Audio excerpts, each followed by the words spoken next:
시편의 오늘 본문 말씀은 아름다운 노래입니다. 자신의 신앙을 담아서 하나님께 올려드리는 아주 귀한 노래입니다.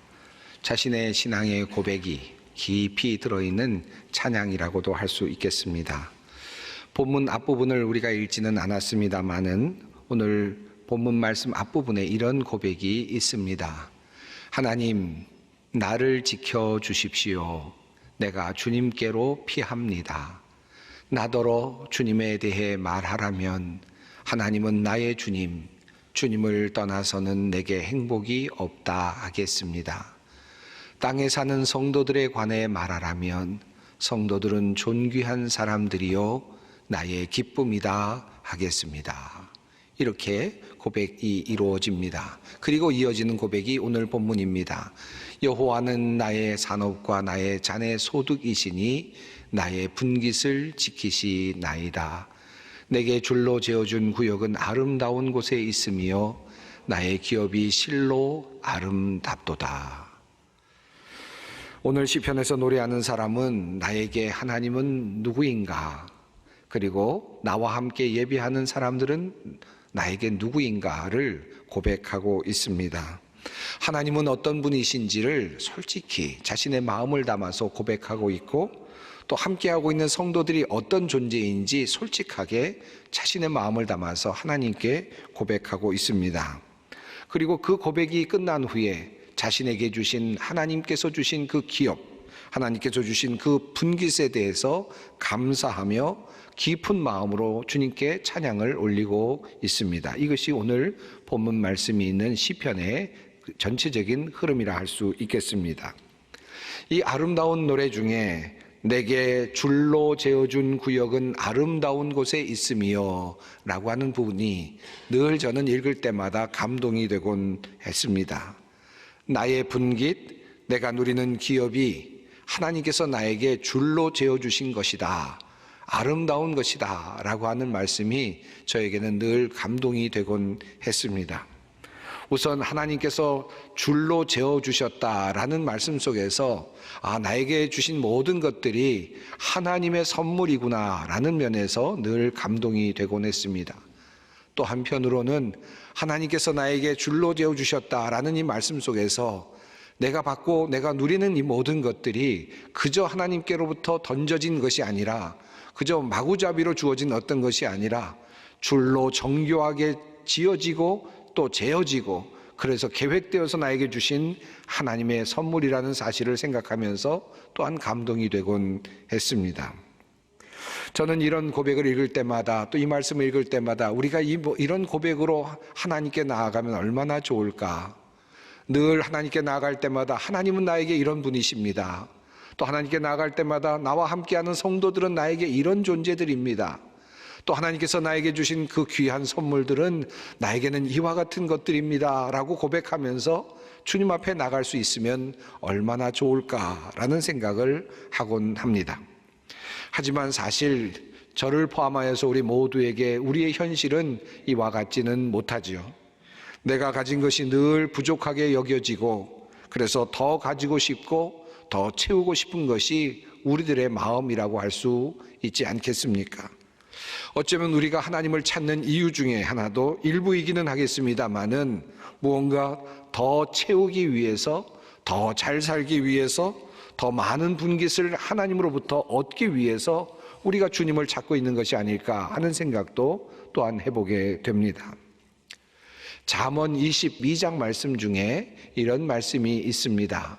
내 선조가 세운 옛 지계석을 옮기지 말지니라.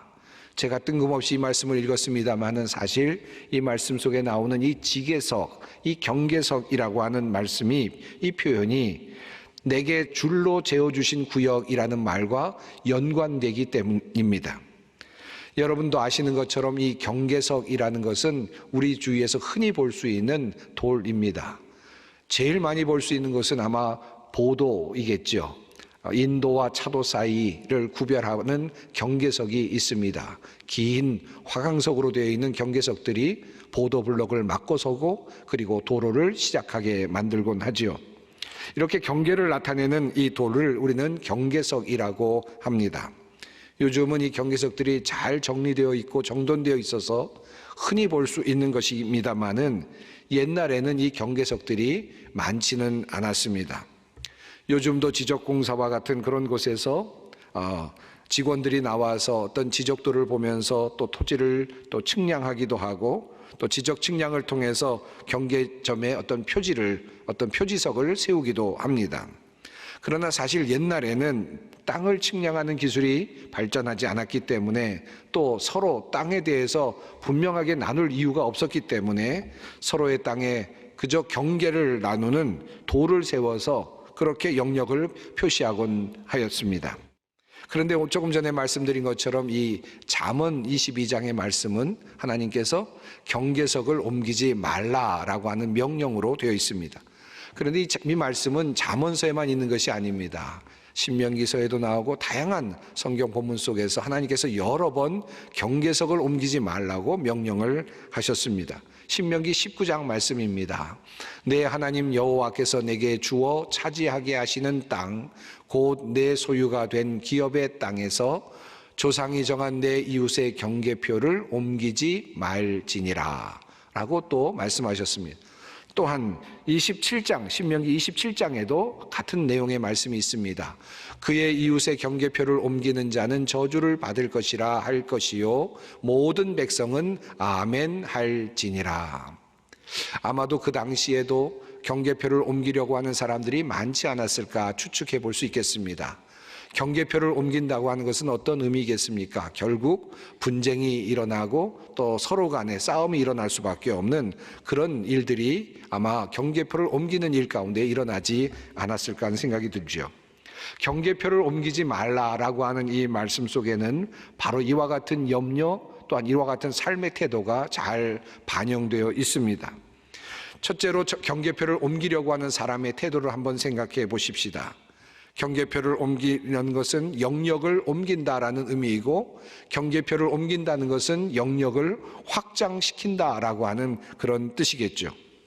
사람들이 경계표를 옮기려고 하는 이유가 무엇입니까? 아마도 그 깊은 마음 속에는 아마 욕심이라고 하는 것이 자리하고 있을 것입니다. 사람들은 늘 조금이라도 더 큰 영역을 가지고 싶어 하지요. 그와 같은 속성이 마음속에 있습니다. 욕심이라고도 할 수 있겠습니다. 이러한 땅을 넓히려고 하는 인간의 속성은 인간의 삶 속에서 매우 다양하게 나타납니다. 자신이 살고 있는 집의 크기를 점점 더 크게 만들고자 하는 욕심이 우리에게 있죠. 자신의 영향력을 점점 키워서 확장시키고자 하는 그런 마음이 있습니다. 국가적으로는 영토 분쟁을 하는 데까지 이어지기도 합니다. 부부 간에도 이와 같은 태도가 나타날 수 있습니다. 또한 친구 간에도 이와 같은 태도가 나타날 수 있습니다. 서로 상대방을 자기 자신에게 종속시키거나 또는 마음대로 하려고 할 때 그런 모습이 나타날 수 있을 것입니다.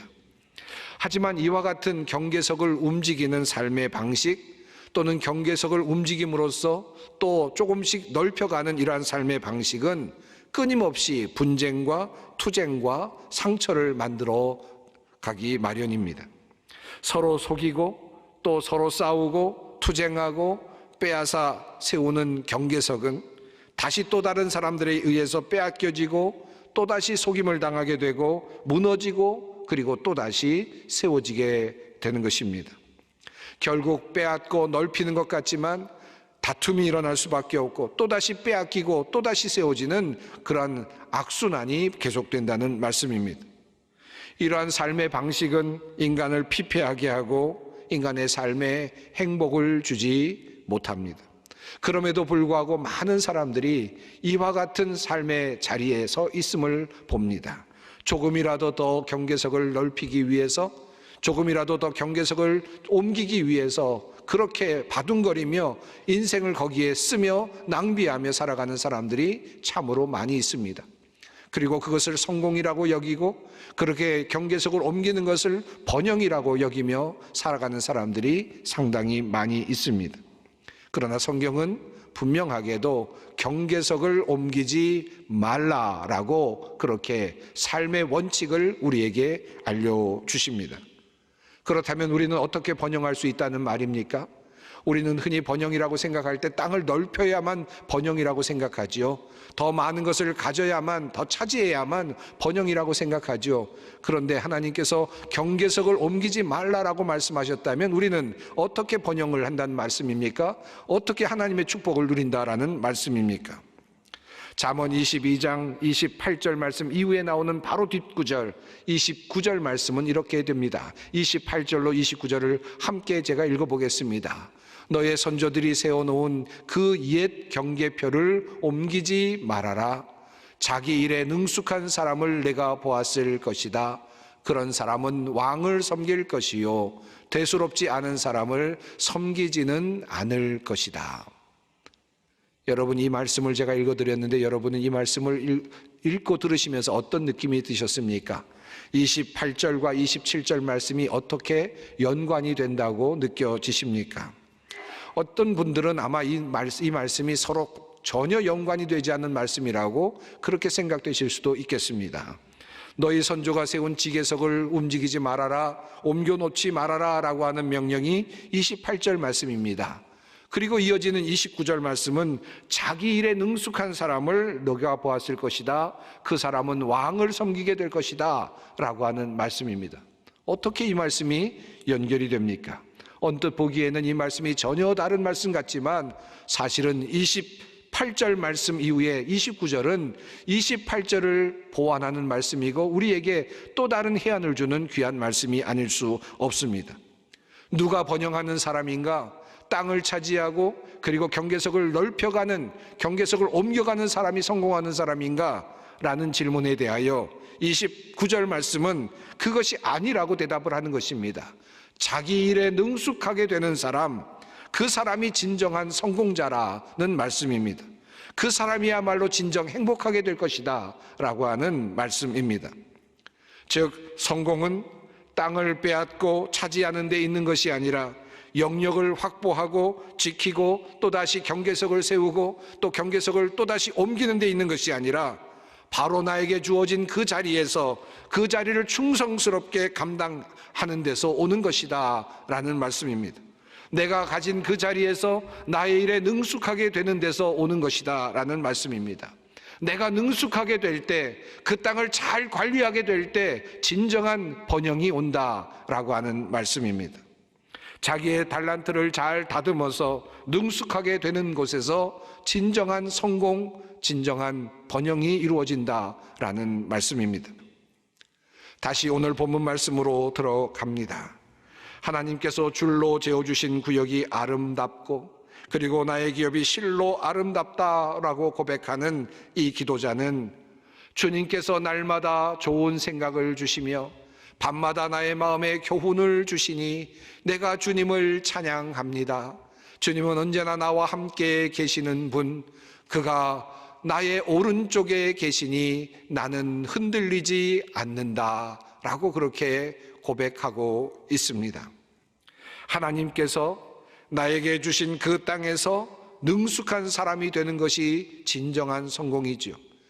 땅을 더 넓히고 더 넓히려고 하는 것이 아니라 나에게 주신 그 땅에서 최고의 효과를 얻을 수 있게 되는 것, 나의 능력과 나의 모든 것을, 나의 모든 재능을 쏟아 넣어서 멋지게 그 땅을 가꾸어내는 것, 그래서 그곳에서 많은 소출을 얻을 수 있게 되는 것, 이것이 바로 진정한 의미의 성공이죠. 능숙한 사람이 되는 것, 그는 왕을 섬기게 될 것이고 하찮은 사람을 섬기지 않을 것입니다. 그러나 이 시편의 성도는 한 걸음 더 나아가고 있습니다.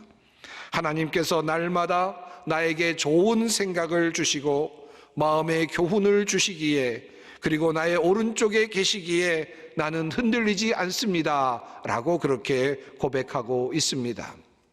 그저 땅을 넓히고 그리고 경계석을 넓히면서 스스로 그렇게 확장해 나가는 것이 아니라 하나님께서 주신 그 귀한 땅에서 최선을 다하면서 자신이 가지고 있는 모든 것들을 다 사용해서 능숙한 사람이 되어 가되 그 땅에서 하나님과 함께 있는 것이 진정한 성공이라는 말씀입니다.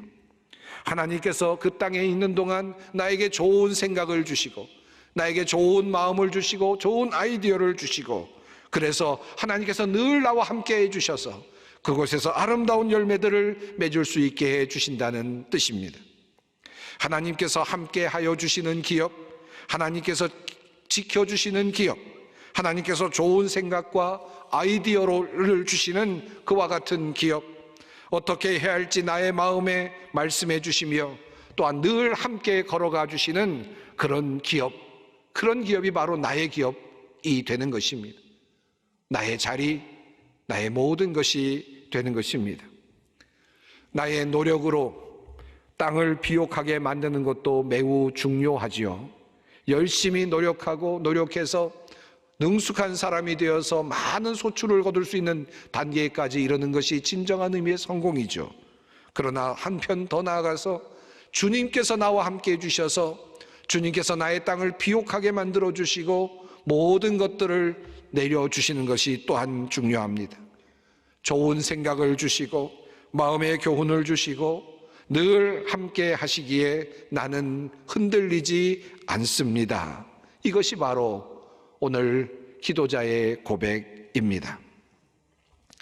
한 걸음 더 나아가 봅니다. 오늘 본문 말씀을 읽어가면서 이 노래가 어떤 노래인가, 그리고 또한 이 노래가 누구의 노래인가를 생각해 보게 됩니다. 물론 이 노래는 다윗의 믹담으로 되어 있습니다. 다윗의 노래로 그렇게 전해져 오고 있습니다.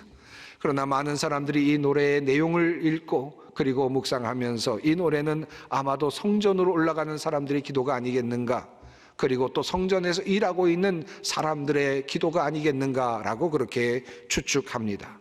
왜냐하면 하나님에 대해서 노래하고 있고 또 함께하고 있는 성도들에 대해서 노래하고 있는 부분이 나오고 있기 때문입니다.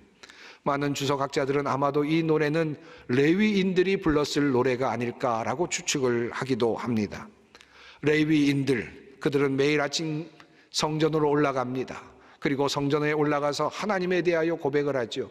하나님은 나에게 이런 분이십니다 라고 노래합니다. 조금 있으면 성전으로 많은 성도들이 몰려옵니다. 그 성도들을 바라보면서 이 성도들은 나에게는 이와 같은 기쁨입니다 라고 또 노래를 합니다. 아마도 이와 같은 노래를 부르고 있었던 레위인들의 노래가 아닐까라고 추측을 해봅니다. 그들이 고백합니다. 하나님에 대하여 내가 말한다면 주를 떠나서는 나에게는 행복이 없다고 말하겠습니다. 성도들에 대해서 내가 말한다면 그들은 존귀한 사람들이며 나의 기쁨이라고 말하겠습니다. 그리고 그들은 주님이야말로 내가 받을 유산의 몫입니다 라고 그렇게 고백합니다. 만약 이 노래가 레위인들의 노래라고 한다면 또 다른 깊은 의미가 이 안에 담겨 있습니다. 여러분도 아시는 것처럼 레위 지파 사람들은 하나님께로부터 따로 소유할 땅을 받지 못했던 사람들입니다. 이스라엘 지파 모든 지파들이 땅을 선물로 받았습니다. 그러나 레위 지파만큼은 땅을 받지 못했습니다.